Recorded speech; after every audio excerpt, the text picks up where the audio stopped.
Hello दोस्तों, my self Krishna Lohan. और आज की वीडियो है बीएड फर्स्ट के लिए, जिसमें कि हिंदी का मोस्ट इम्पॉर्टेंट क्वेश्चन मैं आपको कराने जा रही हूँ।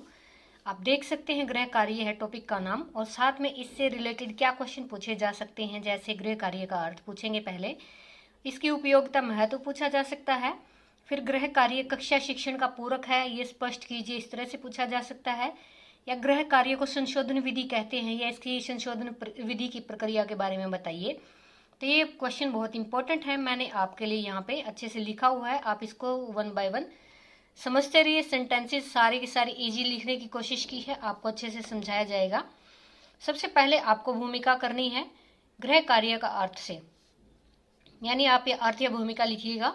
घर पर किए जाने वाले कार्य अर्थात ऐसा कार्य जिसे विद्यार्थियों को अपने घर से करके लाना होता है। कक्षा में कोई भी पाठ्यांश पढ़ा चुकने के उपरांत पढ़ाने के बाद अध्यापक विद्यार्थियों को उसी पर आधारित कुछ लाभ देता है और आदेश देता है कि इस काम को घर से करके लाएं। जैसे कि आप जानते हैं, ये चीज आपके लिए कॉमन है, आप लिख सकते हो आराम से।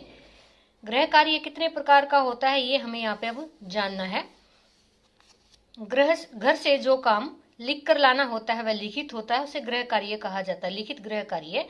और जो काम याद करके लाना होता है वह मौखिक गृह कार्य कहलाता है। ऐसे ही भाषा की तरह गृह कार्य देने को कुछ व्यक्ति शिक्षण प्रक्रिया का आवश्यक अंग मानते हैं और कुछ लोग बालक के मन पर अनावश्यक बोझ मानते हैं। यानी आपने भी देखा होगा कुछ ऐसे स्कूल जैसे किंडरगार्टन ऐसी पद्धतियां हैं जिसमें सिर्फ बच्चे को स्कूल में खिलाया जाता है, या जो नई इंटरनेशनल नीति आई थी कंप्यूटर पे काम करवा के वहीं उसको काम चेक होता, कोई बुक कोई बैग वगैरह नहीं होता है। अब इसकी अगर हम उपयोगिता के बारे में बात करें तो कक्षा कार्य का पूरक माना जाता है गृह कार्य को। यह कक्षा शिक्षण का पूरक है। कक्षा के अधूरे कार्य बच्चे घर पर पूर्ण करते हैं। यदि बालक कक्षा कक्ष में इसे पूर्णतया नहीं पढ़ पाता है तो वह इसे घर पर पढ़ पाता है, यानी रिवीजन हो जाती है। उदाहरण के लिए गृह कार्य का विशेष लाभ यह होता है, यदि बालक को गृह कार्य करते समय कोई शब्द कठिन लगता है तो वह इसे लिख कर अलग कर लेते हैं और अध्यापक से पूछकर इसका मतलब जानते हैं। फिर अध्यापक कार्य का मापदंड क्या होता है। यदि छात्र कक्षा कक्ष में मिले कार्य को उचित ढंग से करके लाते हैं तो अध्यापक को विश्वास हो जाता है कि उसका शिक्षण सफल हुआ। ठीक इसका उल्टा होता है, यदि वह यह काम करके नहीं लाता है तो उसे समझना चाहिए कि अध्यापक का शिक्षण सही नहीं चल रहा है। अपितु छात्रों को मानसिक योग्यता में भी अंतर, यानी छात्रों की मेंटेलिटी भी अलग अलग हो सकती है। इस पे थर्ड पॉइंट आप लिखेंगे, कक्षा कार्य की आवृत्ति होती है ये, यानी रिपीटेशन होती है। कई छात्र स्कूल के बाद घर के कामों में इतने व्यस्त हो जाते हैं जो वो स्कूल का काम या गृह कार्य नहीं कर पाते हैं, रिमेंबर भी नहीं कर पाते उस चीज को मेमोराइज, तो वो बहुत थकान वाले कार्य करते हो थक जाते हैं। लेकिन गृह कार्य मिलने पर वे थोड़ा ध्यान पाठों की आवृत्ति पर भी लगा सकते हैं। नेक्स्ट पॉइंट इसमें है स्वाध्याय यानी सेल्फ स्टडी। गृह कार्य मिलने पर बालकों में स्वाध्याय स्वयं अध्ययन की जो प्रवृत्ति का विकास होता है, यानी पढ़ने की आदत का विकास होता है, जिससे वे बिना किसी दबाव तथा संकोच के स्वाध्याय यानी सेल्फ स्टडी करने पर सक्षम हो जाते हैं। फिफ्थ पॉइंट में आप लिखेंगे आत्मविश्वास की प्रवृत्ति का विकास होता है, यानी बच्चों में जो है सेल्फ कॉन्फिडेंस आ जाता है।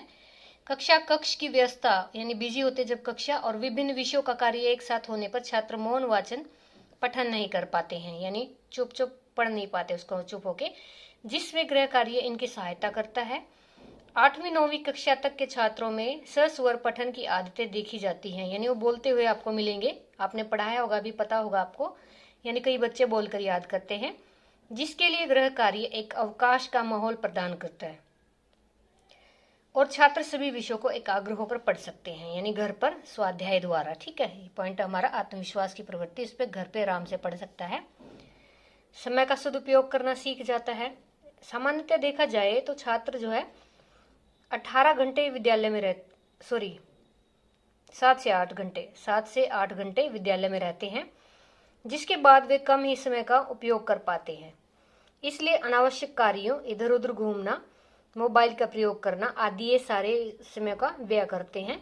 घर पर 1 से 2 घंटे के वो गृह कार्य करते समय का सदुपयोग करना सीख जाते हैं। यानी 7 से 8 घंटे स्कूल में रहने के बाद जो बच्चे घर आते हैं तो वो अनावश्यक कार्यों में खेलना कूदना फोन चलाना ऐसे ऐसे कार्य करते हैं, जिससे गृह कार्य मिलने से वो उस पर एकाग्रचित हो जाते हैं। उनमें परिश्रम की भावना का विकास होता है। यह देखा जाता है कि छात्र स्कूल से छुट्टी होने के बाद दिनचर्या टीवी देखकर, मोबाइल चलाकर बिताते हैं, अतः घर का काम व गृह कार्य करने में संकोच और उनको आलस आता है। गृह कार्य प्राप्त होने से छात्रों का सुनहरा जीवन व्यर्थ जाने से बच जाता है।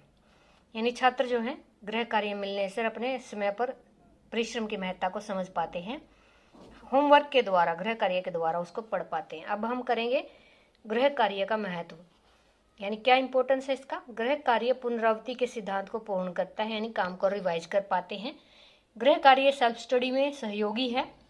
समय का सदुपयोग करना बच्चा सीखता है, यही पॉइंट आप इसमें लिख सकते हो। स्वतंत्र चिंतन और मनन में सहायता करता है, यानी अकेले बैठकर जब बच्चा घर पर पढ़ता है तो स्वयं से वो चिंतन और मनन करता है। अभ्यास में सहायक होता है गृह कार्य। घर और विद्यालय में संबंध स्थापित करता है, यानी अध्यापकों को जो काम बच्चों को देते हैं वो उनके माता पिता को पता लगता है उनको काम मिला है, तो ये एक से तालमेल बैठता है। कोई कमी रहती है तो अध्यापकों से कांटेक्ट करते हैं पेरेंट्स।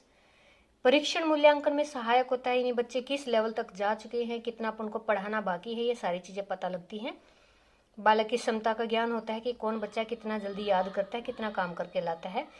पाठ्यक्रम के विभाजन में सहायक होता है, यानी पाठ्यक्रम आप डिवाइड कर सकते हैं अकॉर्डिंग टू चिल्ड्रन, कि उनको आप उनकी क्षमता के अनुसार काम दे पाते हैं। कक्षा कार्य का पूरक होता है, यानी कक्षा के काम को दोबारा से रिवीजन करके उसको पूर्ण कर लेते हैं। नेक्स्ट इसमें है दोस्तों गृह कार्य संशोधन या उसकी तकनीक विधि। किस तरह से गृह कार्य का संशोधन किया जा सकता है, तो आप इसमें ये चीज लिख सकते हैं। मान लीजिए कि आप एक अध्यापक हैं और आप अध्यापक हैं, तो किस तरह से गृह कार्य का संशोधन यानी इसको करेक्शन वगैरह मीन्स चेकिंग एक तरह की बोल सकते हो, कैसे करेंगे। तो आपको चेकिंग करते समय सबसे पहले ध्यान रखना है कि आप बच्चों में पक्षपात नहीं करेंगे, पहला पॉइंट। दूसरा पॉइंट, जब भी आप जो गृह कार्य चेक कर रहे हैं तो उसको आप लाल पेन से चेक करेंगे। करेक्शन में ज़्यादा से ज़्यादा आप जो व्याकरण की त्रुटि छांट सकते हैं, यानी जो गलती है उसको सही करके लिखना भी आपका कर्तव्य है। आप ऐसा नहीं करेंगे सिर्फ आप गोल चक्कर लगा के उसको छोड़ देंगे। संशोधन करने का मतलब ही यही है कि आप उसको शब्द को है रिकरेक्ट करेंगे, ठीक है। इसके बाद आप ज़्यादा से ज़्यादा उस चीज़ को सरल बनाइए, यानी जितने मुश्किल संशोधन कार्य हैं पहले आप उसको चेक कीजिएगा होमवर्क में। इसके बाद जो है जितने भी सरल वहाँ पे जो सम्स वगैरह क्वेश्चंस हैं उनको आप चेक कीजिएगा।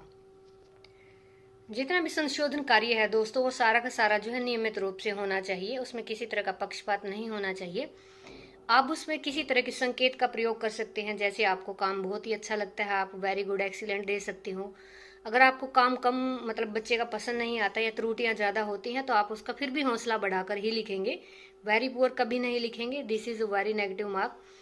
आप बहुत ही अच्छे तरीके से उसको जो है एनकरेज कीजिए ताकि आप उसमें लिखेंगे, ठीक है।